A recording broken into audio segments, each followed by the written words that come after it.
If you haven't heard about Anchor, it's the easiest way to make a podcast. Let me explain. It's free. There's creation tools that allow you to record and edit your podcast right from your phone or computer.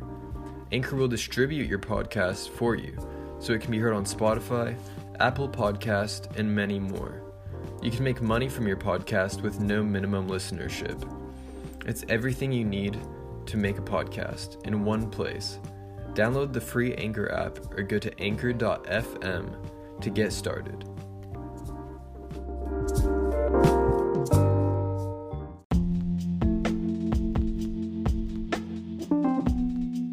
I'm currently rubbing lotion on my hands. Can you hear that? All right. No. Dude, if you guys aren't on top of the humidity of your hand skin, you guys need to invest in you some nice lotion. Rub it on your hands 2-3 times a day. All right. And wonders. Wonderful. Probably one of the greatest daily habits I've adopted in all of my days. What brand of lotion would you recommend? Good to know. So I use man, it doesn't matter, Jergens. Oh yeah. Whatever your lotion of choice is. But that's what you caught me in a weird time in like a weird position. So are we ready to start? I'm totally down and ready. So let's go for it.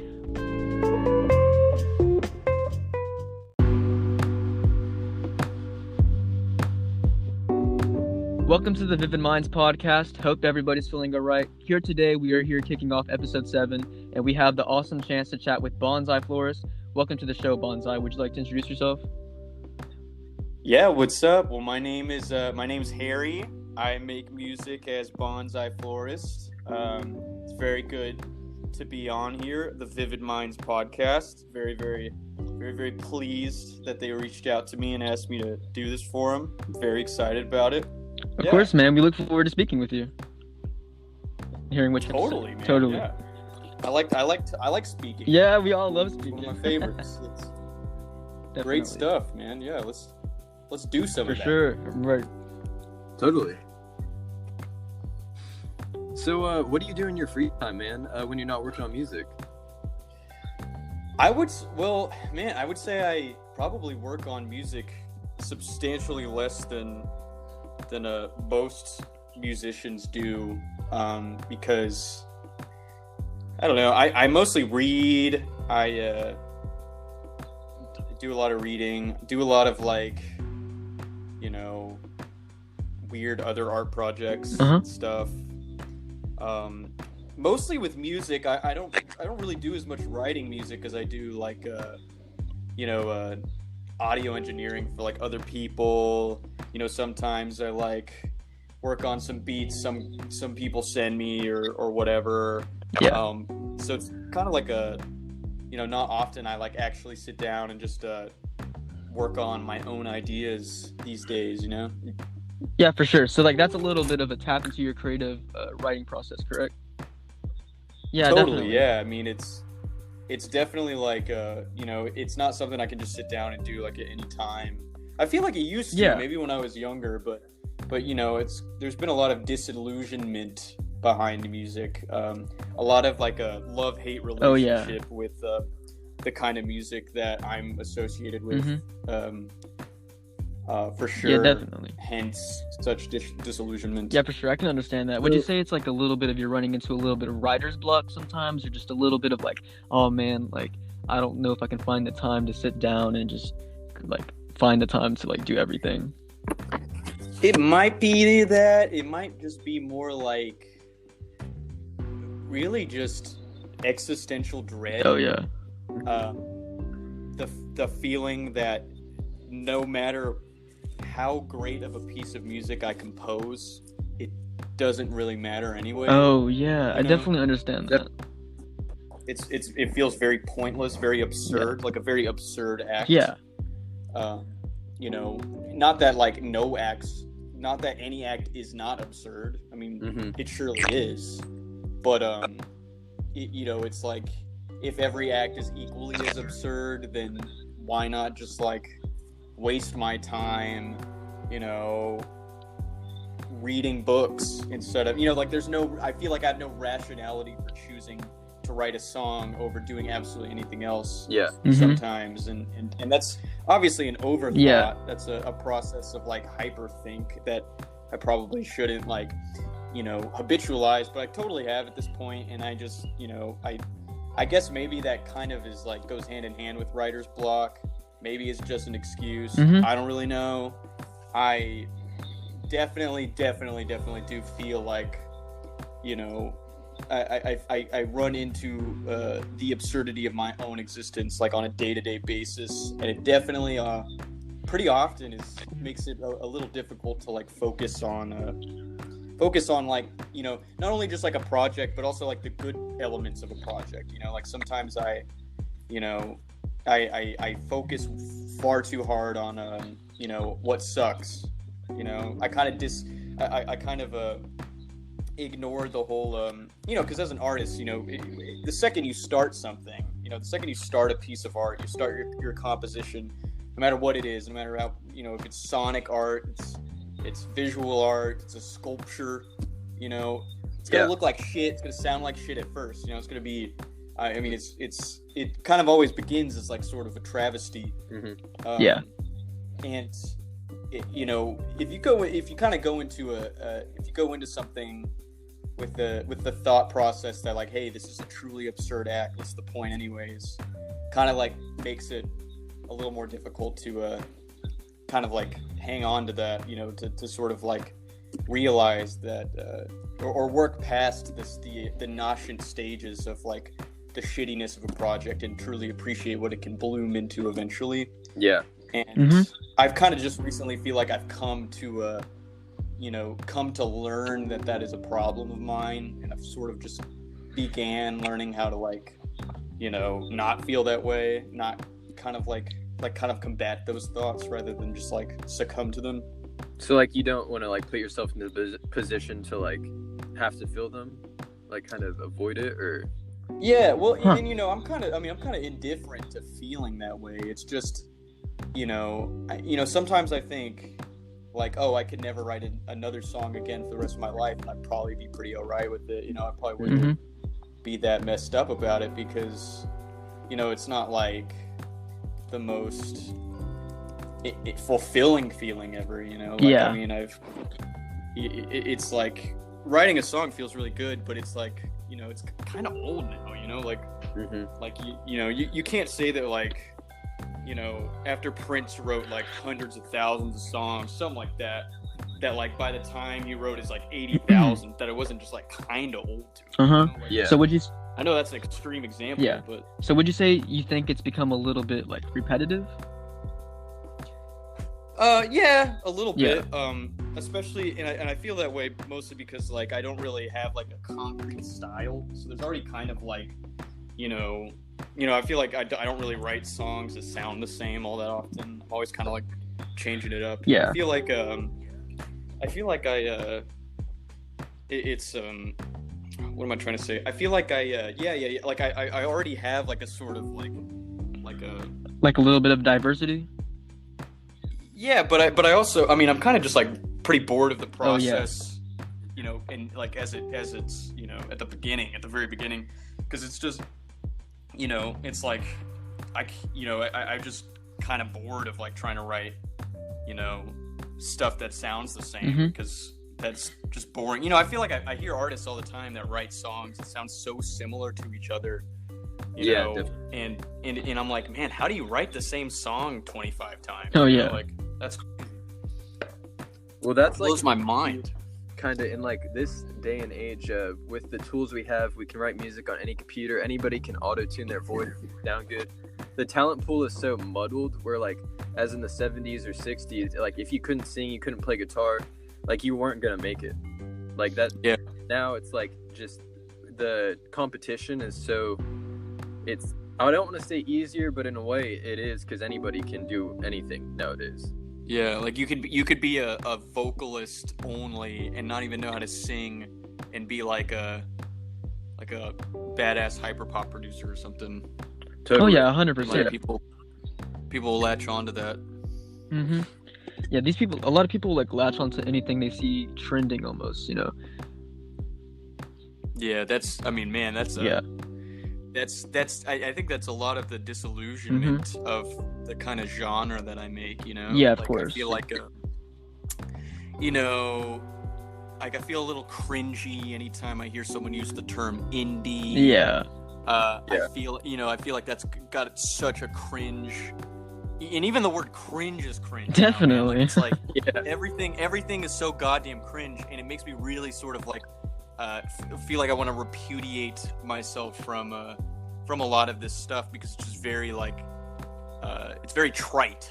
You know? Trite. Like, yeah, it's all of this, you know, like all this like bedroom pop shit. Like, Yeah. you know, everybody's figured it out. Everybody's unlocked. Yeah. I feel like so many people have taken it. I feel like so many people have taken it as far as it can go. And you know, they've kind of, you know, but they haven't really set it up for like what could come next, really. And I'm just not, you know, I feel like I'm not, you know, I don't feel like I'm really in tune with like the way that I feel about like the kind of, you know, lo-fi-y kind of independent stuff that I make, and like, you know, everyone in that genre on like SoundCloud, Spotify, Bandcamp, all that stuff. Like I feel like I'm not really feeling like that kind of genre anymore. Yeah. Hence why I don't really make as much music these days.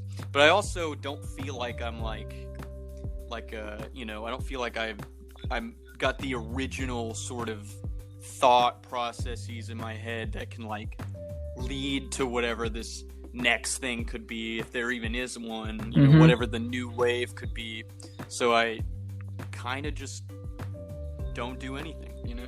It's just like that point I'm like kind of not really, you know, like interested. I'm just really, you know, I guess I'm not really all that interested. Yeah. I'm kind of, I mean, I'm so interested in other things of too, course, you know? yeah. Like I love science, I love literature, I love philosophy. I have a degree in philosophy. Oh, for real? I mean, that's what I Wow. yeah, that's what I studied at school. Would you like to? Oh, sorry. Go ahead. I'm sorry, what? The philosophy. Teach us some stuff about that. Yeah, like, would you like to tell us a little bit about that? About my philosophy? Yeah. degree? Yeah. So I went to school for 4 years, and of the hundreds of things I could study, I decided to study philosophy, and then I did it for long enough that they gave me a bachelor's in science and philosophy. Yeah. So, I'm a little curious. Like, what made you choose philosophy? Man, there's just not an interesting story there.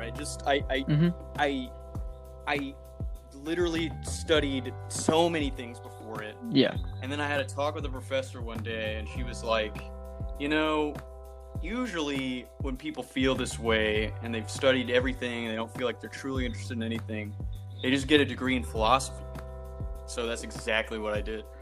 I just did exactly what she told me. Yeah. I said, fuck it, I'm tired of thinking for myself. I'm just gonna do what you say, and then I did it. And you know, I really enjoyed it. I love everything. I love philosophy. I still read philosophy daily. Like you know, great works by philosophers and stuff. It's great stuff, but it's also kind of poisonous stuff, because the more you read philosophy, the more you just, you know, become so disillusioned with the world that you live in, you know? Oh, yeah. It becomes very banal, very terrifying, but also very, not really terrifying because there's so many things that could kill you, but because, you know, when you're dead, you're not really any more purposeful than when you were alive anyways. So, yeah, you know, I don't know, it's cool. I mean, it's great stuff. It's great literature, but it's also very disillusionment oriented. You know, like it's pretty much most of all that stuff was written by people who didn't view the world as very special or as very, you know, as very optimistic in nature whatsoever. You know? Yeah, almost like the existential crisis dilemma, almost of a sort. Yeah, in a way, for sure. I feel like I know a lot. Like, have you guys ever heard of a guy named John Mouse? He got in some trouble recently because he went to the Trump insurrection. Yeah. On the 6th. Okay.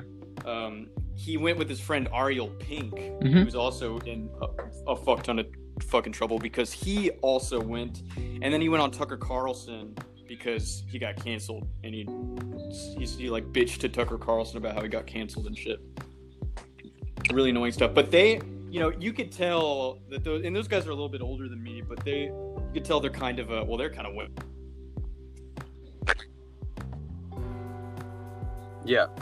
Yeah. Like, deep. I think John Mouse has a doctorate in philosophy that he got at the University of Hawaii or some shit. So he's like, but he's like, he's got to be somewhat of like an accelerationist, a doomer. You ever heard that term, doomer? I'd like to say I've heard of it, but I don't really think I understand what it means. If you could define it. You know how people like to make portmanteaus of like people. Oh, like, yeah. Call them boom. Yeah. Mm-hmm. People of this disillusioned sort of our generation and probably like Gen Y as well. Just sort of like these people that they see the world's burning. It's like it's on its the human civilization's on its way out in some ways. There's no saying, but it's very, very well we could be on a sort of brink of apocalypse.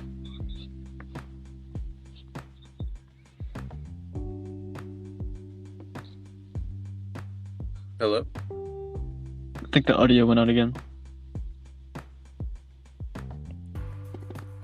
Hello? Can you hear us, Harrison?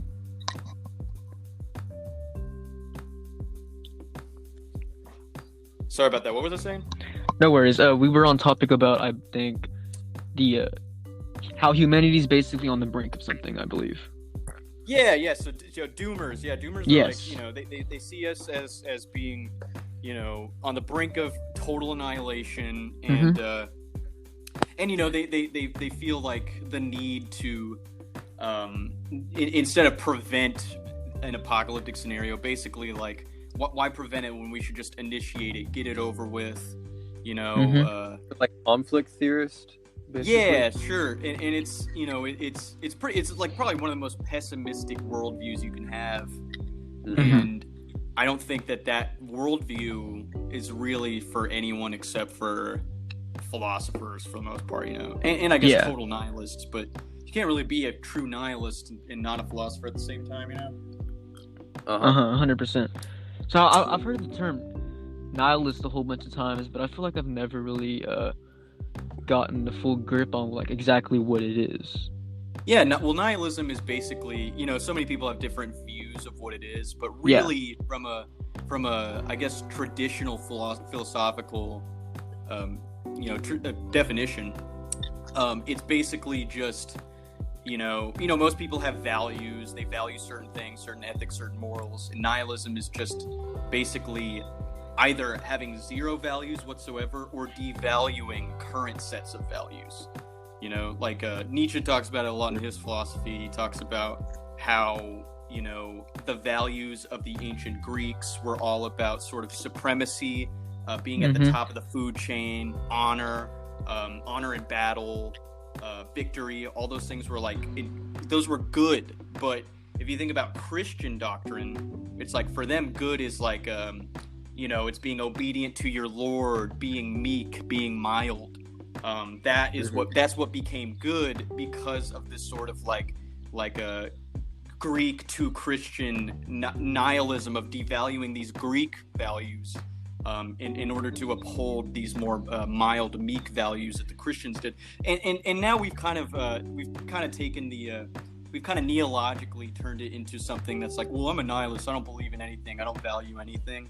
So that's kind of what, you would see more modern people saying nihilism is it's like this sort of like, if you're a nihilist, you don't care if somebody spray paints a big dick on your wall or something, or I don't know. I don't fucking know what an actual, one of these self-proclaimed nihilists would be down for, but yeah. I basically that's it. That's kind of a whole crash course there. And I don't think I'm a nihilist by any means, but I guess I'm really afraid I'll think myself into nihilism one day, but Oh yeah, I'm sure we all have like paranoid fears of becoming what we view and like kind of form an opinion about. Like it's like, oh, like that kind of sounds like negative, but like it's almost like we're constantly paranoid. Like what if we become that figure someday? yeah, no one wants to turn out like their dad. Yeah. Oh yeah, Yeah. like that reminds me of your song, man. Yeah. Yeah, but I mean, I've like seen myself like almost saying things that my dad would say that I would always like kind of like roll my eyes at Yeah. often. Yeah. It's weird. I feel like your 20s is when, you know, maybe not for everybody, but at least for me, was when I started to. And I've always kind of had like a weird relationship with my dad because, you know, my dad's like, you know, he's always been really nice and good to me, but he's also like, you know, he's like been he was like a pretty absent parent, you know, because my parents were divorced by the time I was like 7 or 8, and he was pretty absent for like all of my most formative years, and Yeah. you know, and so it makes sort of his like niceties seem Mhm. very disingenuous and not really like kind of forced. But I Yeah. feel like my 20s I really have started to be like, damn, that's so like, that's just like Joe. Like, why did I do that? That's so Joe-like. Like I can't do that Yeah. thing that Joe would do, you know? Like that's so crazy. Yeah. Or like I'll like be hanging out with him or something and he'll do something or say something and I'm like, damn, dude, that's like, this guy reminds me so much of myself. And it's weird, you know, because, you know, I don't know, it just, I mean, it makes sense. Like that dude made you, but at the same time, it's like you don't really want to cope with yourself becoming that thing that you've always seen to be, you know, like the old form of yourself, like you, but older, you, but out of style, you, but stale, you know, like your dads are just a stale version of you. Yeah. And I don't know if you guys have a good relationship with your dad. You guys may not think that way, but you know, it's I mean, by definition, you are fresher than your parents. I mean, you were literally younger than your parents. So like, I mean, in a way, like absolutely, you're like you know, your dad is just like a stale version of yourself. But I also might have like a unique experience where I feel like I see, you know, a lot of myself and my dad on complete accident too, because it's not like we've spent a lot of time with each other in our lives, you know. So it would totally just be, you know, totally on accident, kind of an inexplicable relational thing. But you know, I don't know, man. I think that might be why I wrote that line, you know, like just seeing that thing in me that I didn't think was even capable of existing is weird. It's trippy. Definitely. It's kind of like, man, am I like really becoming somebody who I thought I was not? You know, it's like almost like a personal dilemma towards yourself. Yeah, for sure. Absolutely. It's hard feeling like having a sense that like we're not everything that we think we are, and that we're not really like, none of us are original because we're all just like copies of DNA. Copies of copies down of to, copies like, of copies of copies of copies. Yeah. To infinity. Yeah. No, it's crazy. It's just like a super repetitive process and everything. We are literally just a part of a lineage of DNA that didn't want to die, so it replicated itself, and then replicated itself, and then replicated itself over and over and over again, and you know, made itself slightly different every time, and then, you know, eventually became us, and then down the line, unless humans are on the brink of extinction, it'll continue to be so ad nauseum. And I mean, that's totally absurd, you know. It's like, like, how would it blows my mind that anyone sees any meaning in life when that's just that's the case. That's how it is, you know. Like, I don't know what kind of morals, what kind of ethics, what kind of you know, whatever you guys might have, but that doesn't even matter. Like regardless of your morals or your ethics, like, world is like truly meaningless, you know. Truly unbelievably earthquakingly meaningless. Yeah. It's crazy. Like, it blows my mind that you don't meet I don't know, like nihilist Christians or anything. I mean, I know that's like kind of a self-contradictory, but yeah, for sure. No, I guess they could look at it like, like we're gonna die and we're devoting our lives to like God this whole time. So like, why don't we just die right now and then go to heaven, like quote unquote, like like nothing. Yeah. Like it's just a stop to a next place, I guess, like a nihilist. Yeah. Mm-hmm. And it's crazy. It's crazy because they're not that far off from the point, because it's not like they're gonna die and then be greeted with like an afterlife. But at the same time, it's not like they're gonna die and then be disillusioned that there wasn't one. Mm-hmm. Yeah. Because if you think about it, and when they're dead, they're dead. They're never gonna have another thought forever. Mm-hmm. So really, what they did was they built up their whole lives being excited to die, and then when they died, it was fine. Like it wasn't an uncomfortable experience for them. Mm-hmm. Most of them, definitely not all. Yeah. Of them. But they use it. It's almost like they use it as a tactic to, to cope with mortality. Mm-hmm. Well, it's not almost. It's absolutely the case. Except psychologically, they think that it's all real. They think that God is a real thing, when really it's like the point's there. The import, the practicality of what they believe in is there, but like the only thing is that it kind of muddies up the way that they get to live. Because they're always afraid of like having premarital sex and shit. Yeah. So I have a little bit of a question that kind of like spirals out of that conversation. Do you have like, what is your like opinion on spirituality? Like, does it evoke any interest on you? Spiritual. I mean, Yes. it's so. What a hard thing to define, anyways. For sure. I'm all about defining my terms when it comes to these things, but Mhm. I don't even know what, like, spirituality in the sense that like us humans each have like a soul. Pretty much, kind of like exist. that. Yeah. So I mean, that seems like it'll kind of boil down to just like semantics, Mm-hmm. because like, I mean, is our consciousness like our soul? Yeah. Or is our soul just something that's like dormant inside of us until we die and Yeah. it floats off somewhere? And I guess I gotta say that I'm like agnostic on the issue, because it's like, I mean, I think when we die.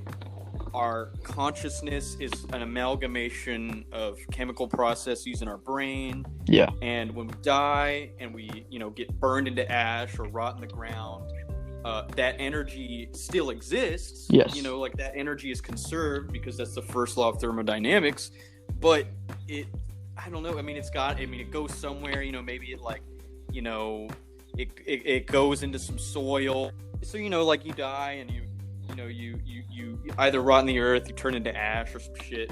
But after that, your energy is conserved because it's the first law of thermodynamics, blah, blah, blah, blah. And so, like, yeah, I mean, at that point, maybe the energy that was your conscious experience, maybe it's converted to, in some cycle, maybe you turn into some plant or something. I don't know, because, like, it goes off and becomes like whatever. I mean, because like everybody probably knows this, but way before there was humans or a planet Earth, all there were stars and the elements being made in those stars, and then those stars exploded, making all the elements that eventually made us up. So how could souls have come out of that? Like where in that equation was a soul just made and all that shit? I mean, really what it is it's just, I mean, we're all basically just vessels that, are filled with little tiny microorganisms like cells and bacteria. And we're just kind of vessels for those things, that they keep us alive because it's beneficial for them. And then really our one goal is to just transport this fucking thing in our brain, like our brains, this thing in our head, all around the place and like do whatever the fuck it wants, So I don't really see where the soul fits in there, like I don't see where a spirit would really fit in there. I mean, it seems like, you can posit like, oh, well, that's crazy. Like how, like what would there be then? Like what is this thing that's making my hands move and my mouth move and my fucking larynx vibrates so I'm speaking words, I mean, and the thing is that like how can you think anything is that weird? You know, like we literally evolved from fucking, you know, marine animals billions of years ago, and you think that it's weird that we don't have a spirit ordained by God? Like, I just don't see any reason why it would be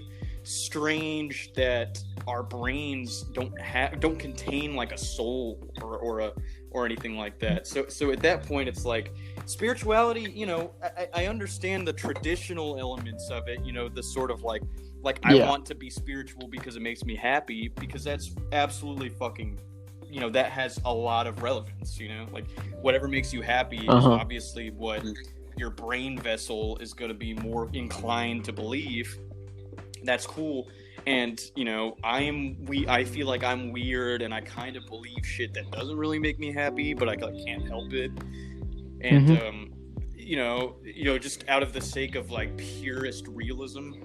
But you know, it's like, you know, fucking, you know, the Maharishi or whatever, like those like fucking spiritual ass yogis and shit, like they do that shit because they think it brings them closer to like a subjective truth, and that is totally beautiful. You know, like that's phenomenal. Like go that, you know, anybody trying to seek a sense of like individual purpose, or like is trying to find that sort of that self-fulfillment in a spiritual sense, like fucking, you know, obviously those people are totally inclined and totally free to do so. So I guess that's sort of my thing about it, you know. And I'm also, I mean, I'm not, you know, a fucking expert on anything that has to do with scientific whatnots, you know. So like, you know, maybe there's some weird bodily process that scientists out there were like, oh shit, that kind of corresponds to the idea of a soul or a spirit, and holy shit, we're just gonna keep it from the public or whatever.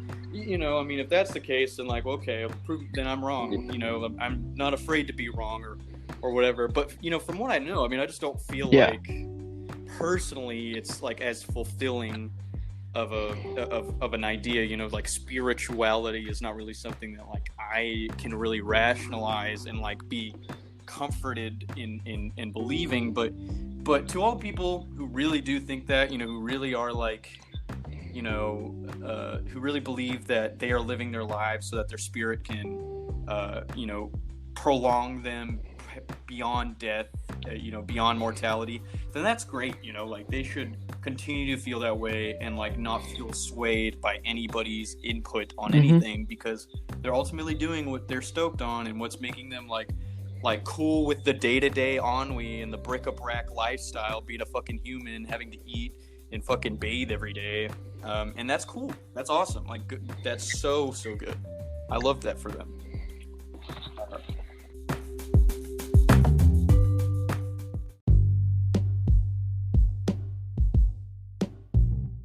What do you think about Scientology? Man, do I even have to answer that? I mean, it's a fucking scam. It's literally, dude, I know. Scam. I mean, of course. I know. It's such a fucking scam. Obviously. I actually, weirdly enough, I feel like I had a roommate, named Tyler, and he had this friend named August, who he like moved to LA, and I think he became a Scientologist for a sec, and I just when I learned, I just kept like, I just thought like, God, that guy totally is the kind of person to buy into that shit, you know? And so like, I was just saying what kind of personality does someone have? Yeah, you have to have a certain. I know, right? You have to be like, you know, you have to be easily gullible, swayed by that kind of stuff. Maybe not even gullible. Like, I feel like you could, because obviously people have clear minds and still, you know, are Scientologists. But I feel like you just have to have something in you that's like very like you know, that makes it easy for you to be like swayed by other people's, you know, rhetoric, by their you know, their rhetorical you know, their selling points on things. But the thing about Scientology is they kind of have like a leg up from like a salesman pitch or something, because they kind of claim that it's you know, ontological, cosmological, like it's like, you know, it's like a religion. So it's claimed as a religion. So legit. So it kind of is like it's got like an advantage there where it's like they can make you, they can persuade you, but in a way that feels like it's in your best existential interest, rather than just like, this vacuum will be really good for getting your floors clean, and then it turns out it's not all that great at getting your floors cleaned. Well, Scientology is like, well, this will be really great for getting your soul cleaned, and then it doesn't really get your soul cleaned. It just kind of cleans out your bank account because they ask you for a fuck ton of money. Oh yeah, 100%. And they just try to make money off it. What do you say it's cultish? I mean, of course, because those people that are like turned 100%. on by it are, I feel like those people kind of probably eventually get to a point where they genuinely believe in it, and the like whole Dianetics thing, which is total bullshit. Some guy literally made that shit up. Oh, What's yeah. his name? L. Ron Hubbard. Yeah. Dude Yes, that's his fucking name. made it up off the top of his dick. He just made that shit up. 100%. In 1953, it was created. I mean, it's really fucking impressive, Yeah. But also, I mean, you see shit like Jonestown. You see shit like Charles Manson, like the Manson family. Like, that shit is just part of human nature, man. Like, people crave the next thing that they can latch onto. They are constantly looking out for it because they want validation. They want self-fulfillment, and they want a purpose in this life. And sometimes they're just at the right place at the right time to be swayed onto certain religions, certain cults, certain whatever. Some guy's claiming to be Jesus, and you're kind of like, oh, well, maybe this guy is Jesus. I mean, he kind of looks like him. It's like that. It's like that. And stuff. So I mean, it's a fucking cult, but like, anything that's like that is a cult because, Scientology just fits all the fucking check boxes of cultiness, and like, I hope I'm not offending any Definitely fucking Scientologists by saying that, but fuck you, get better beliefs, dude. Like, fucking don't buy into that shit. Like just maybe stop being one. I don't fucking know, man. There's cooler ways to live your life than to be a part of that church, the Church of Scientology. I would love to see it in real life. I'd love to see that building in real life. Yeah. Oh yeah. Yeah, and to elaborate a little bit on the whole, when you were talking about Charles Manson, I don't know how true this is, so don't quote me on it, but allegedly, when Charles Manson was still alive and everything, apparently he once was like, apparently Scientology was brought up to him, and he was like, even that's a little bit too crazy for me or something. So that really like has to say something about the whole I love how he was thing, so man. Like, aware of how fucking crazy he was. Dude, you ever listen to Charles Manson's music? I heard about it, but I haven't. It's pretty good. He hung out with the Beatles, didn't he? I heard that it was good. I heard that it was good. I haven't listened to it or anything. I personally like it. What kind of genre is it? If It's basically just him playing on an acoustic guitar, like on an at-home tape machine, and so it's not really much of anything. I mean, there's kind of one genre of music you can make with that. I mean, it's just like solo acoustic stuff, but it's good. Definitely. I mean, I like it. I'm not really usually that into that kind of stuff. We'll have to look into it, I guess. But I definitely have heard about it, and I've heard that a lot of people think that. Yeah, agree with that. It's also, I mean, probably not as many people would think it was good if it wasn't made by a historically insane human being, but because I definitely think that makes it cool too. That's part of its appeal. Yeah, definitely. It's cool. Get out. Yeah, for sure. I mean, it's something weird about it. Scientology is, Shelly Mascavige went like missing in 2012. That's the wife by the church. She was doing church business, and nobody's seen her. Who since. is that? Shelly Mascavige is the wife of the leader, the quote unquote. Well, L. Ron Hubbard. He is the leader, but whatever. Currently, Oh. no. There's the current leader. Dave Mascavige is the current leader because L. Ron died. I have no idea how long ago. But he's the current leader, Dave Mascavige, and he was married to Shelly Mascavige. So that makes her his wife. But she went missing around, I believe, July 2012, and their whole when questioned about it, their whole claim was that she's not missing. She's just quote unquote doing church work or something. And it's just kind of like that raises even more of an eyebrow. Like, who just says that? Like, that's kind of like off. Oh, interesting. I'm reading about it right now. Yeah. Yeah. 2013. Mm-hmm. Mm-hmm. Crazy. So wait, why did That you is guys insane. think that she went missing? Well, Because no one's she seen- did. Well, no, yeah, no but one's seen her why, ever. what is your guys' Yeah. theory for why she went missing? Oh, Huh. I feel like maybe she tried to leave and her husband was like no, and maybe killed her or something. No, You know, maybe they got in a dude, fight. That's so Yeah. what happened. That's dude. Like, there's no question about it. That fucker killed his fucking that wife, definitely dude. happened. No doubt. 100%. I mean, no 'cause he doubt. probably has a conscience about all the stuff he's doing, like a conscience. Oh and- my fucking god, and she look at this disagrees. guy. Oh my god, he killed his... Oh, definitely this guy killed his wife. Look at him. Oh yeah, he looks like a Dude, he has a shit-eating grin He on looks his like one. Wikipedia page. I hate this dude. Oh my gosh, I saw it, bro. Dude, it sent shivers to. Yeah, bro, dude, it like, gave me this shivers. guy has bro, like, for real. terrifying beliefs, and he's looking at me like that? Mhm. Crazy, dude. Mm. Yeah, that's nuts. I had never heard of that. 100%. That is- Just that's checks my all the first, boxes. Yeah. That is my first time hearing about that. Mhm. I Mhm. Oh. Yeah. Another thing that like dives into Scientology is like, bro, this like there's no way like who falls into belief of this. They literally apparently if you are like a member of the Church of Scientology, right? And you like devote your belief into it, correct? Apparently if you have like a family member, friend or colleague or something that doesn't agree with your beliefs and basically just kind of like denounce the Scientology, they make Convert you them? cut all ties with them. Oh, Cut wow. all ties with them. Yes, and it's just think about it.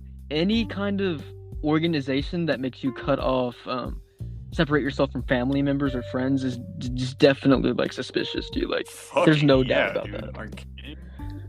I mean, I Mhm. think it's a brainwash tactic. Brainwash. Like, Yeah. I mean, well, Mhm. it's yeah. I mean, it's like literally like they don't want people talking you down from it, and you know, Mhm. it's such Yeah. a ridiculous set of beliefs that it's probably pretty easy that you know maybe you go home to your I don't know your mom's house one day, and you're away from the church for a week or so, and she just keeps telling you how stupid your belief is. You're gonna start believing that it's as stupid as it really is. I'm sure. You know?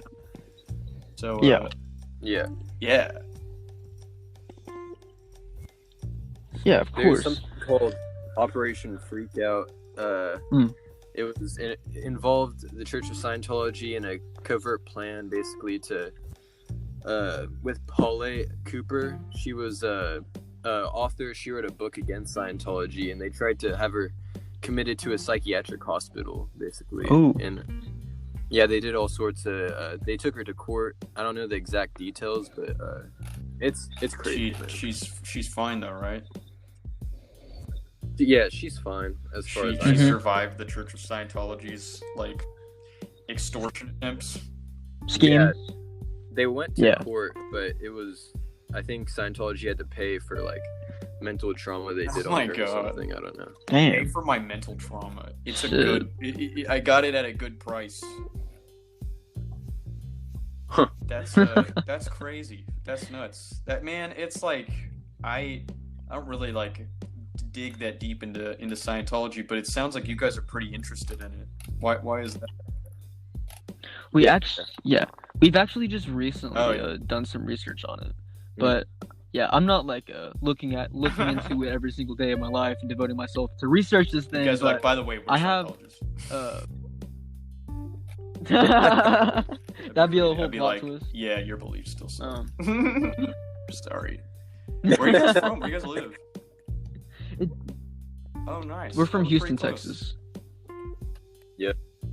Oh, bro, that's dope. Yeah, Yeah. I live in You're in Fayetteville, Arkansas? It's like 5 hours from Dallas, I think.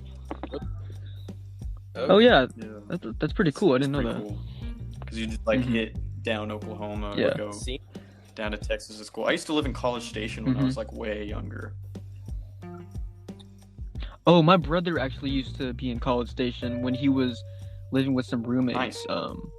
I think I don't know. Yeah, I don't know what it was, but I think he was looking to be in some school, but he ended up not A&M, right? being interested in it. I don't really remember. It was so far back ago, but all I know is that he ended up coming back here, and he currently lives in a house with his fiance. In Houston? Yeah, pretty much. Well, I don't know about Sebastian. No. Yeah, Sebastian wasn't born here. No. Yeah. I'm from Austin, Round Rock, Texas, and moved around from Oklahoma and then ended up here somehow. Cool. So I don't really. Yeah. Of the times I went to Houston, I wasn't a huge fan of it. You don't like Houston? I'm not. No. Mm-mm. No. Not really. Even the people that live here don't really like it that much. No. Our fans just unsubscribe to us right now. Like, sorry. And all the people. It wasn't a huge. I mean, it was okay. It wasn't bad. Yeah, I mean, like it's suitable to live in. It's just there's not really much to see, in my opinion. Can you say like any place in America is the worst, because we all basically have like the same different categories of beliefs and stuff and like a system going. So you're just like different people. Yeah, but it's I don't know, dude. So much of America is so different. It's like other countries in other parts of America.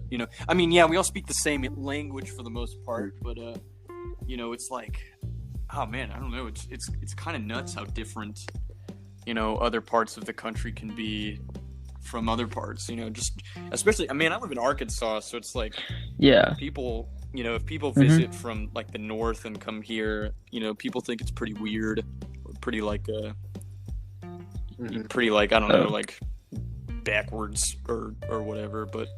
But the I mean like even like I don't know, I feel like even going to the Midwest feels kind of like shockingly different to me, and I don't know, maybe that's just nuanced, or maybe it's not. Maybe other people feel that way as well. I went to Boston in 2019, like I guess a year and a half ago, to visit my friend Aiden. He's like an artist up there. We shot a music video and stuff. It was really cool. But it felt extremely like foreign. I felt very I felt at home. Like it felt nice and cool, but it was definitely like much different than the day to day in Arkansas for sure. There's not like totally. Everything's like there's public transit and shit, and not everybody has drawl and stuff, and that's something I accept it, and it's no big deal. Like anyone can talk the way they want, but people talk so fucking weird here, dude. There's the Arkansan drawl is like it's big. It's pretty big. Lots of people like have the heavy drawl here. Is that like country you're talking about? Okay, for sure. They say warsh and y'all and that drawl. Well, we use y'all all the time, but I didn't realize most people don't. They don't say that. No, dude, they don't. Well, I don't know. Y'all is kind of. I feel like they do that in a lot of places. Yeah, almost everywhere. But yeah, definitely. Here, it's like everybody says y'all. Like absolutely everybody. Whereas like I go to the Midwest and like there's a lot of you guys and whatnot rather than y'all. I don't know. I mean, definitely, it's like there's not. I mean, what's truly alien, I feel like I went to Canada a couple years ago, and that was like that felt very alien, like very different. That was for real. What was that like? Because we've been looking and like we've been interested in. So I went to Toronto, Canada, which is like very sick. It's like a truly cosmopolitan place. Like lots of different countries have cultural ties to Toronto. And Mhm. it was really, really pleasant. I had a very fun time. And it was really easy we got caught at the border with a bunch of weed, and they were totally cool with it. Like, yeah, they were like, That's sick. Oh, that's crazy, man. Yeah. They were like totally just like let us go, without I think they took the weed, but they didn't they didn't call the cops or anything on us. But they're like at the border, all they're really worried about is like, do you have anything here that you're gonna sell? Because they're worried about like Americans coming in and taking Canadian money, like taking currency. That's like what they're most. So like, we probably would have actually gotten apprehended if they checked our van and they found like a bunch of a bunch of Nike hats or something, or like 300 boxes of shoes. Oh yeah. Because at that point we're like trying to sell shit. So you think they're? Yeah. So they're like really worried about like the economy. Yeah, I and, guess so. I guess they're just like worried about keeping, because you can convert currencies from any country into USD. So I think they're just worried about Americans coming, making dough off of some Canadians, and then, they would have been, if we looked like we were trying to sell that weed, they would totally be like, they totally would have gotten us in trouble. But it was obviously just enough to, for like personal use. And I'm sure weed is pretty legal there. So like, I don't know if it is, but I'm sure it's, No, it's legalized in Canada. Yeah, I mean, it's last I heard. that was it. Which was just weird, That was especially a time when I was pretty convinced, weed is just an illegal drug. It's just a fucking illegal drug. Now that's just not the fucking case. I mean, it's pretty much like decriminalized everywhere in America, too. I don't actually know that, but I mean, dude, it's like even decriminalized in Arkansas. I'm pretty sure, which is like fucking red ass state, dude. Yeah. In Texas too. So I mean, it's like, and it's, I don't know. It was cool. I liked Canada. I only really went to Toronto. It was weird seeing all the road signs in kilometers. For sure, that was kind of strange. Oh yeah, rather than miles. Yeah, and definitely. And on the topic about weed, I watch Netflix from time to time occasionally. I actually checked out this documentary. I believe it was called Grass is Greener, and it was basically digging like super deep into the history of weed and why it kind of became illegal. And a lot of it has to do with the history of racism, especially in the jazz era, and like the timber industry, right? Some about that. I'm pretty sure. I don't think they went in depth about the timber industry in the documentary, but it really did open my eyes a lot. The whole history of like the criminalization of drugs, the war on drugs was literally racist. Like it was literally racism. Yeah, it was like Reagan era racism. 100%, wholeheartedly, and and I guess Nixon too. I think Nixon was the one who first used the terminology, the war on drugs. But Reagan was so racist. I mean, he's the one who started using welfare queen rhetoric and all that shit. Making really trying to paint black people as very dangerous, violent, drug abusers, which is just not.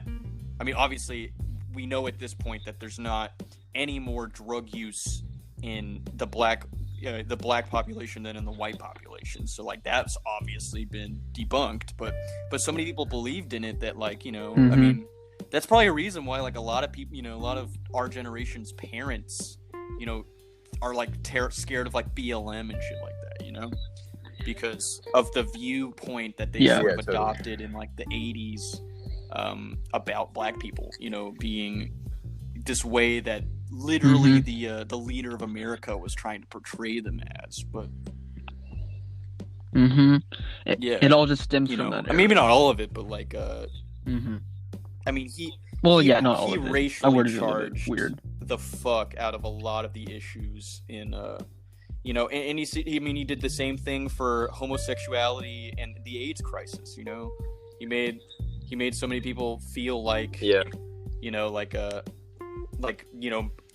gay people were getting punished by God with AIDS, and it made it to where like a lot of people didn't get any treatment quick enough or enough treatment or any research, like medical research done on it. And it was a fucking epidemic. It killed millions of people. I'm pretty sure it was like millions, right? Yeah. Yeah. I think I heard about it. I think you're right. And it was, these were very young men, you know, with like lives ahead of them. And you know, I mean, so many people just weren't interested in helping. And that was, a lot of that had to do with like, that sort of rhetoric, you know, demonizing, you know, splitting up the, you know, people wonder like, God damn, like, why is the United States, you know, why are the parties so divided? Why is, you know, the national, you know, the condition of the nation right now is so divided feeling, you know? And man, I mean, really, it's not like our leaders in the past 50 years did anything to help for the most part, you know? Like, I mean, shit, all Reagan did was like, you know, try to just like demonize the, you know, a lot of different, you know, and that's, you know, I guess that's kind of like a, you know, a neoliberal strategy to sort of like uphold conservative values. And Reagan was like the conservative to end all conservatives. I mean, he like deregulated the fuck out of, you know, out of industry. He made it to where labor unions are pretty much impossible these days. You know, he did a bunch of fuck shit, and he made, you know, he's the reason why we don't tax the rich people at like 70% anymore. We tax them at like 20%. You know, that's why there are tax breaks for the rich, is because of fucking Reagan, dude. Right. Yeah. Bro, so really Reagan just kind of like screwed us as like a country almost. You guys should totally do some research on like the neoliberal turn in the Reagan Revolution, because like it is insane. Like, he is probably right up there with Hitler as far as like worst people in history. Terrible fucking person. Like, you know, and I'm sure there's a ton of Americans, you know, or just a ton of people in the West that you know, tried to that upholded, you know, that policy that like made it possible. You know, like Margaret Thatcher, for instance, she was prime minister in Britain at the time, and she was just the same. I mean, she was just the same as Reagan, just like a British version, you know.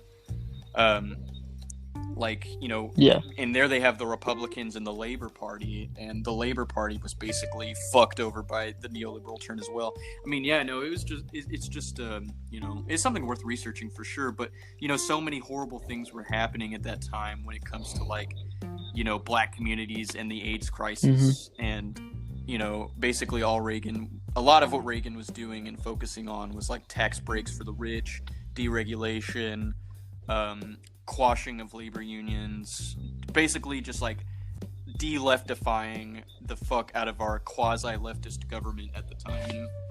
Because that was... I guess the idea that, well, like, where do we find this good way to have, like, we take people's money, but like we don't really see, like, it's like you got holes in the ground, you take a lot of tax money, but the holes aren't fixed. It's like, that's where like people get upset. So where do you feel like we could fix that? And we don't really know where the money is going to. So like, I mean, what do you see there? Probably occupy, like, what, you know, the left, the leftist side of the political spectrum on this kind of thing. 'Cause I kind of am, I'm about like a strong centralized government to regulate what individuals can and cannot do in sort of the effort of eliminating like you know, disenfranchisement, you know, not inequity in hierarchies and whatnot. And I mean, really, dude, the thing with taxes is it's like, you know, what you're talking about is really just the fact that, like, you know, we probably don't put that much money of our taxes into public works, into infrastructure, because it's all going to the goddamn military, to fucking fucking defense, dude. National security. That's where all the fucking tax money's going. We're talking like trillions of dollars. Yeah. Dang, man. Maybe What? some like 800 Trillions. billion or something. I mean, Well, it's and that's an why- insane amount. And that's, that goes to the military, the National I mean- Guard, the police, all that bullshit that, like, isn't, if anything, I mean, Mhm. man, like, the police, they get better cars, better weapons, all that shit, but it's not like they get better police officers out of it, It's not like money gets them better officers. Like, that's not how Yeah. it fucking works. And that's why you have shit like, Yeah. like George Floyd, everybody that, Breonna Taylor, everybody that, like, BLM was, like, fired up about, like, that's why everybody was talking about defund the police and shit like that. Is because, it's not because, they should be, like, punished for what they, for, like, certain atrocities, or, like, they should, or anything like that. It's just that they are truly, like, not, like, the proportionality just doesn't match up. Like, they are well out of a decent proportion of the amount of tax money, of public tax money, goes into things like police departments, and it's absurd. It'll be something like I don't know, like I'm not gonna spout data off the top of my head, but I mean, it's like, if you look at a typical city's budget for a year, for any given year, a huge amount of that pie is going to go to their police. It's just like a gigantic amount, and not a very significant amount of pie at all will go to things like public health, or like healthcare, and things like actual, like, services that, like, we can use at any given point. Like how often are you guys interacting with cops? Fucking probably not ever, most of the time. I don't know. What race are you guys? Are you? You guys are white, yes. So, like, what the fuck, Yeah, we're white. Yeah. Me, as a Yes. white guy, the only times I've ever interacted with cops was one time I got pulled over, and that was fucking it. Other than running away from them last year when they were, like, shooting me with rubber bullets, that's pretty much fucking it. And so, at that point, it's like, if you're mad about taxes, then what you should do is get educated about taxes and realize why you're mad about fucking taxes. Because the thing is that 100%. if we could use taxes in a really responsible way, and in a way that benefits all of us, we could use taxes to do huge things like universal healthcare, universal education, things that Bernie does or says that we can do, and everyone's like, oh, that's impossible. Where are you gonna get that money? It's like, bitch, we done got that money. We already have that fucking money. Yeah. We already fucking have it. It's just like being totally wasted on tanks, on fucking, tear gas, on weapons, on destruction, like tools of destruction. And that's fucking, that's where a lot of it fucking goes, Yeah. And, I mean, I know that we do that in a way to uphold our legacy as the strongest nation in the world, but, who fucking cares? Like, why don't we want to be like the most educated nation in the world? We have zero interest in that shit, bro.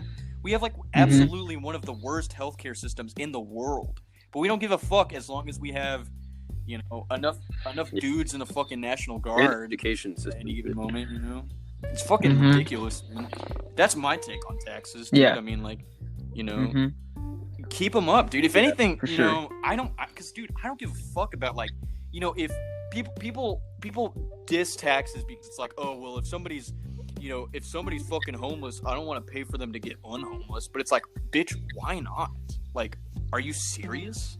Like, Yeah. Like, dude, have I know, some like- fucking empathy, dude. Like, we understand that other people have just as much We gotta, dignity like, as help you each do, other and out. you will want to actually do that. You would be down for, but things like Reagan, the Reagan era, and just like right wing, rhetoric and all, all the bullshit that people like Tucker Carlson say, or the shit that they publish on Breitbart.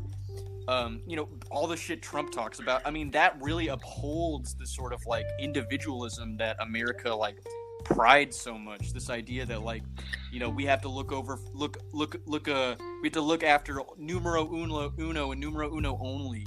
But it's like, I mean, we haven't been educated or trained to be compassionate or empathic to other people. We've just been trained to like look after our own self-interests, and that's bullshit.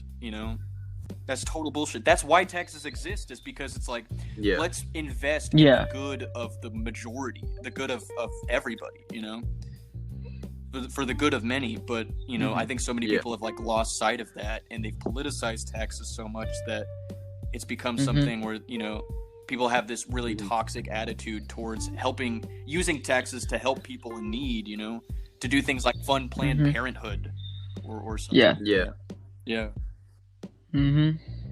Yeah, it's kind of like a lack of sympathy. You know what I mean? Well, I kind of worded that weird. A lot of us, you know, like preach about like sympathy and everything, but a lot of us fail to really like dive into action. And that's true. You know, like you know, I mean, we're all probably pretty, you know, fucked with that. I mean, we're all probably culpable in like, you know, tipping every homeless people they walk past or anything, but the thing is it shouldn't really fall on as, you know, individual shoulders before it falls on the shoulders of the people in power and the people who are responsible for the power structures of our country, you know. You know, it's like trying to say like, well, if everybody just recycled, then climate change wouldn't be a thing, when you have like, you know, manufacturers all over the fucking world spewing toxic chemicals into the atmosphere, actually being the ones that are causing climate change, you know? So it's like individual effort totally doesn't fucking matter, as long as when you have the actual people who are depositing the most waste into the environment, you know, being totally deregulated. You know, they don't have to give a fuck about it. They can just do whatever they want. They can put as many chemicals in the atmosphere as they wish. You know, at that point, it doesn't matter if I put my plastics in the recycling bin. You know, that's not gonna make any fucking difference. You know, so, you know, I mean, it's that's sort of the crux of my argument, is like, we don't, you know, we obviously are all responsible for our own actions and our own thoughts and our own opinions and stuff, and you know, the way that we treat other people. But the thing is that, like, I mean, you know, and this is probably because a lot of manufacturers and a lot of very wealthy corporations are so hidden from the public eye. But like, those are the people who really, really are at the roots of major issues in the United States. And I think before we fix the thought processes of everybody that is a part of the country, we need to start with the people who do the most bad, you know? And that's something that someone like Bernie Sanders, like, that's like his opinion. That's what he wants to target: the super rich and the super powerful. That's where, and that's why he was so hated by people on the right, you know, because, you know, super rich people who can very effectively control what a lot of people think love to demonize people like that, you know. I'd say, like, you know, it's a full circle where, like, you go really far left, like, I'm pretty sure you get fascism. Really far right, you get like communism, and it connects like there, and like we're all kind of most Americans are right in the middle, you know. They agree, they disagree, but like the most of them are pretty chill, and we need to like accept each other, you know, and understand that we're all in this fishbowl together. Yeah, I guess the reason why that's not, like you're saying, like, we don't have a utopian vision like that is because it's just not very productive, you know. It's like, you know, and that's why, you know, historically most monarchies end with like a revolution, is because someone's not going to budge. So it's like, who's willing to kill the other person and make them budge, you know? You just can't ever make everyone And I think that's happy. why it's important, no matter that we emphasize what, just trying to make everyone safe. And it's really scary that we live in a country that probably even a majority of its occupants don't really believe in that, you know? They don't believe everybody should have access to, you know, to living materials, to housing, to healthcare, to education. They're like fine with, you know, if they don't have the money to pay for it, then they're just, you know, they're out of luck. They should have worked harder. They should have pulled themselves up by their bootstraps harder, you know? Yeah. And that's something that, you know, that's like, you know, there's definitely a greater proportion of people who, you know, are Republicans and conservatives that feel that way than there are people occupying anywhere else on the political spectrum. And that, you know, I feel like that's why it's like, you know, really, I don't think that most people in the United States are moderates, man. I think that most people in the United States, I think that really the moderate part of the political compass has skewed so far right that we think that, you know, moderates are moderates when really they're much closer to like conservatives than they are to moderates, you know, because... Well, I feel like the left has become pretty extreme. Well, you know, there's, I mean, the thing is that extremity, you know, obviously goes with any side of any political opinion. Like, there's always like an extreme thing. But don't you guys think it's fucking crazy that like, you know, somebody's saying like, oh, well, what if everybody got to learn shit for free, and then people, you know, people thinking that's truly absurd is kind of absurd itself. Like, I mean, you know, but people think that's a radical left idea. How is that radical? You know? That's just. I think everybody should be like have that mindset, because I really think our education system is like flawed, dude. It's far too expensive. You know, people can't afford it. People like think they can afford it, and then they're out of college with hundreds of thousands of dollars in debt that they'll hold for like a greater portion of the rest of their lives. You know? That's fucked up, man. You don't see that in other countries, man. It is. You're kind of like selling yourself. No, fucking just, for sure, dude. And you know, a lot of times people don't even use those degrees they bought, you know? So like, no, it's totally fucked. And you know, I was pretty lucky to get a pretty cheap education with like scholarships and stuff, but you know, so many people who aren't that fortunate, I mean, like they're and a lot of people are just discouraged to go to college because of that anyways. You know, they're so discouraged because of the money issue. And and that's crazy, man. That shouldn't be you know, and what I think it is, man, is I think that a lot of people on the right are scared that like if too many people go to college, then who's gonna work at McDonald's, or who's gonna work at Walgreens, or who's gonna work at Aldi? Like, they're like scared that they're gonna lose their source of labor. But that's like not true, you know? Like, a lot of people that work at those places are just college students, you know? So you think they're afraid of like I think social that and economic reform? really, people who are on the right, all they're really scared of is people on the left, because they think that there's such a schism, such a huge divide, and in just opinions in general, and so I don't think, because really I feel like people who occupy the right, in America at least, they don't really know what they believe, you know? They don't really, or at least they don't truly understand their beliefs and like the reality of their beliefs in context, you know? Like it's crazy to hear, like, whenever you're watching the insurrection, like videos of the insurrection, which that's a great example of true radical politics right there, is you know, the Trumpists storming the Capitol.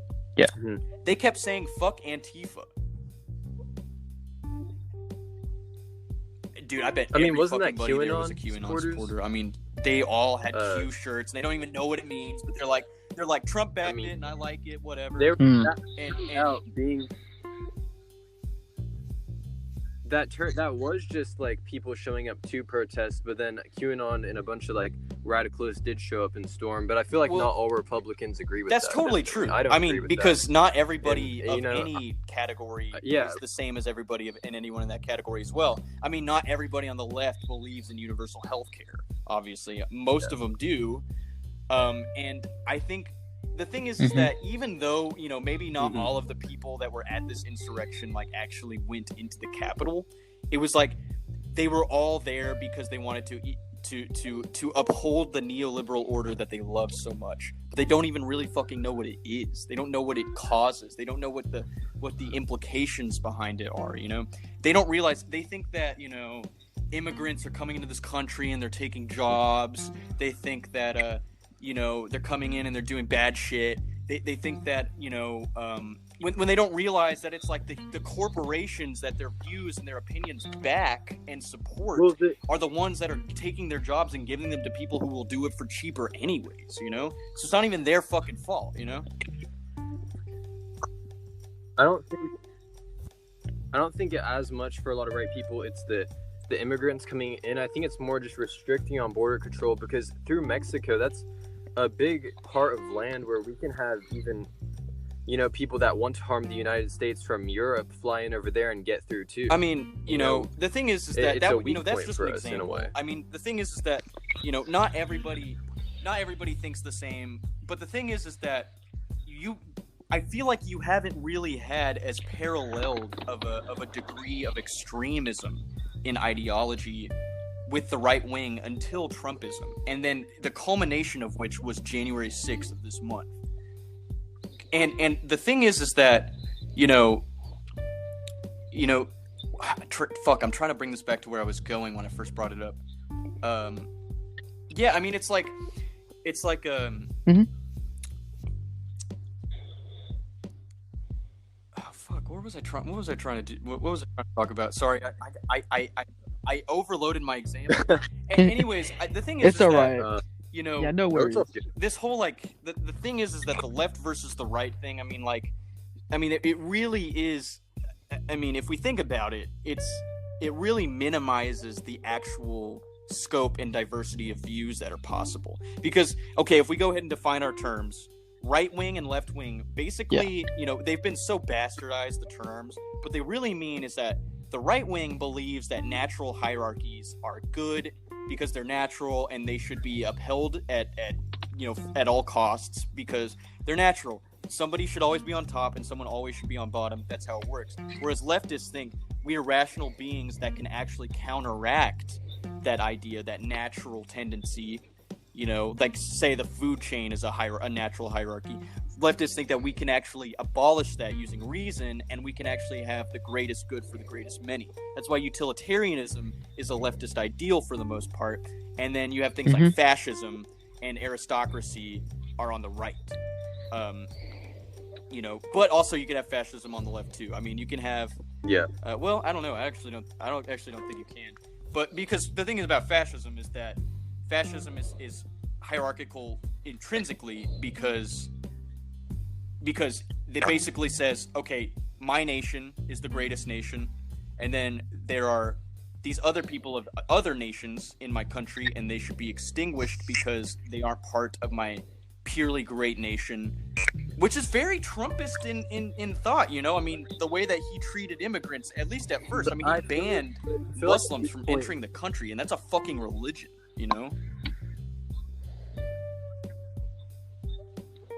Yeah, I feel like at this point we can't say left or right though, because I feel like all sides are at wrong.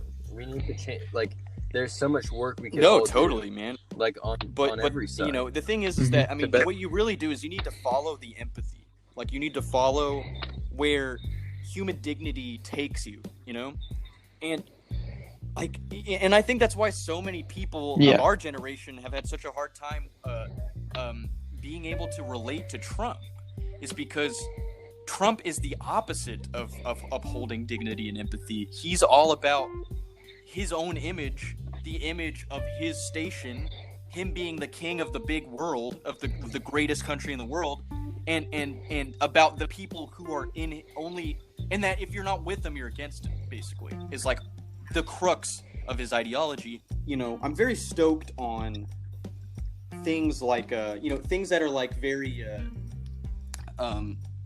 things that are very about upholding things like basic human dignity, basic human rights, shit like that. And I just feel like the right has gotten way out of hand with, like, you know, and fuck the name calling. We don't even have to say like the right, the left, or whatever. You know, that feels very Fox Newsy.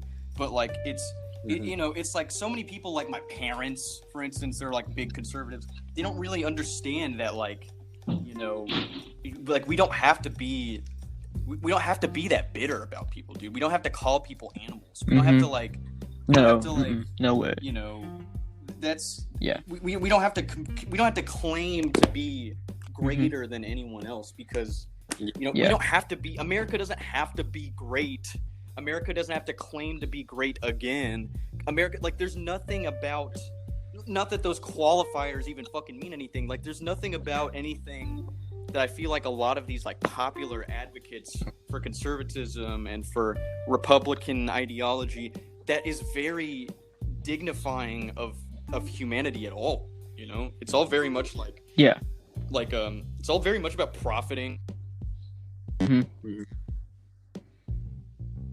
About and I just think that fucking sucks, dude. It's just really really depressing, and it's really a sort of like, you know, it really helps the, you know, the doomer cause.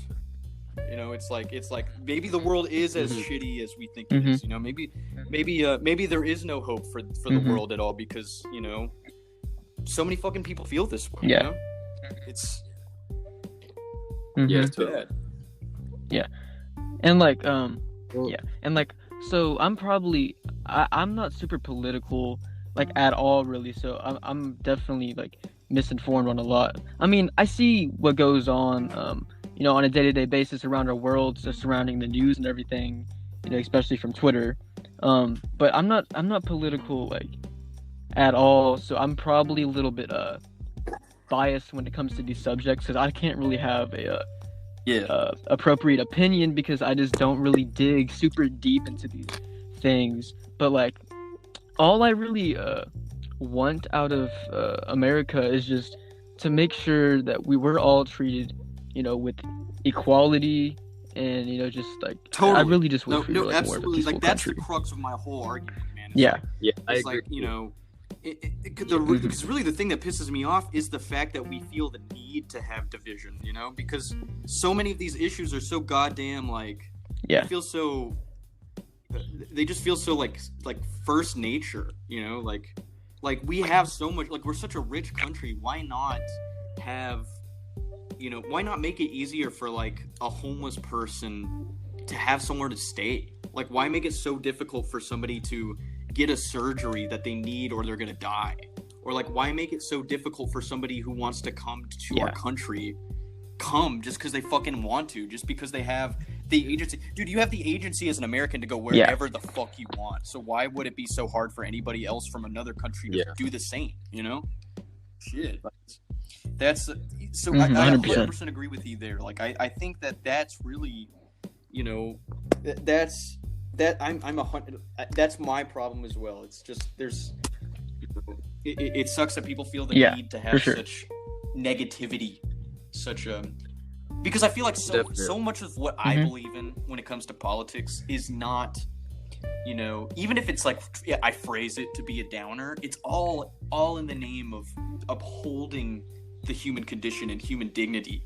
And that's like kind of the crux of positivity. I mean, like, if everybody went around and, you know, if everybody woke up every day and they were like, I'm going to uphold human dignity today, we would live in a utopia. You know, that'd be great. But you know, that's not really the case. And we know a lot of things, like being, you know, the country has been misinformed for so long, for so many years, through, like, you know, things like propaganda.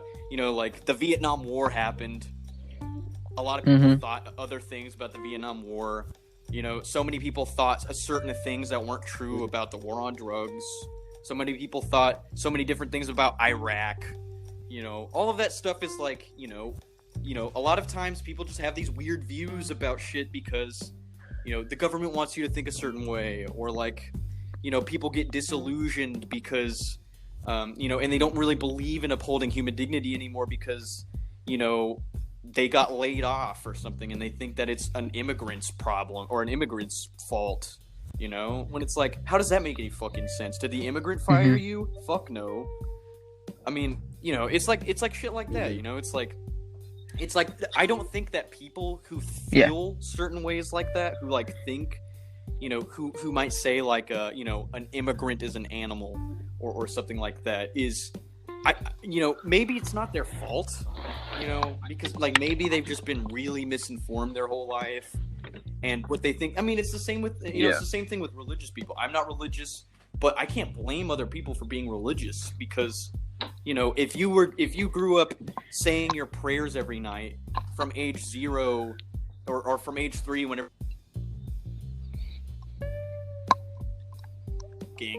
to like by the time you're like 21 years old, I wouldn't blame you for still believing in God. Fuck no, dude. Like, what else could you have done your whole life? You know, like, what else are you capable of believing? Fucking, there's no way you're capable of believing anything else, you know? And it's the same fucking thing with political beliefs, you know? Like, people who grew up thinking, you know, that, you know, Obama's bad, or that, I don't know, that, you know, people who grew up even in racist households, you know, like, you know, and it's weird to say that, like, you know, I know this is super weird to say, like, oh, racists aren't, it's not their fault that they're racist. I'm not saying that, because, you know, fuck racist bigots, fuck anybody who's like a bigot, but at the same time, it's like in some contexts, a lot of times you can't really blame those people, because they have to unlearn those things, you know, because they were taught it from a very young age. Those people are psychologically damaged by their upbringings, you know? And I'm not using this as a way to sort of like make my views seem more cogent. Like, oh, I grew up believing in the best information, because that's not true. But, you know, I just think that there are a lot of people who might have been born into shitty beliefs. And, you know, I think, you know, a sort of like beacon of positivity in my mind, of optimism in my mind, is that maybe our generation is going to help facilitate unlearning of those beliefs, you know? You know, and that's why I think things like BLM were really big and really important, was because that was an opportunity that so many people learned to, like, you know, quash some of their, you know, poisonous beliefs, or maybe become more in tune with some beliefs or some truths that they weren't exposed to, you know?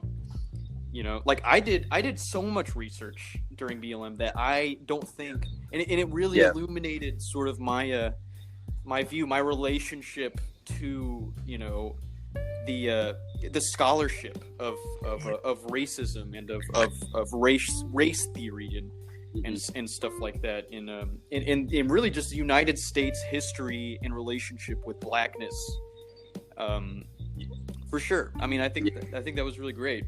I think more movements like that are due to come. Surely. Mm-hmm. That's what For sure. It was great 100%. speaking to you, man. Like, amazing. Lots of deep conversations and just stuff that, like, everybody, whether you're left, right, any race, we all need to talk about, have these hard conversations and open up to each other. Yeah, you know? totally. Mm-hmm. Yeah, baby. I totally had an interesting time chatting with you and everything. It was so interesting to see your views and opinions on everything, and I really much about music at all. Oh, it's okay, no worries. You know that as a podcast, you know, we love to totally hear people open up like this. Appreciate you for totally. reaching back out to us and everything and coming onto the show. Yeah, so we're excited. You know, if you ever release some music, we can't wait to hear it. Just have a great day. Yeah, man. you guys peace too. and love See you guys later. Peace.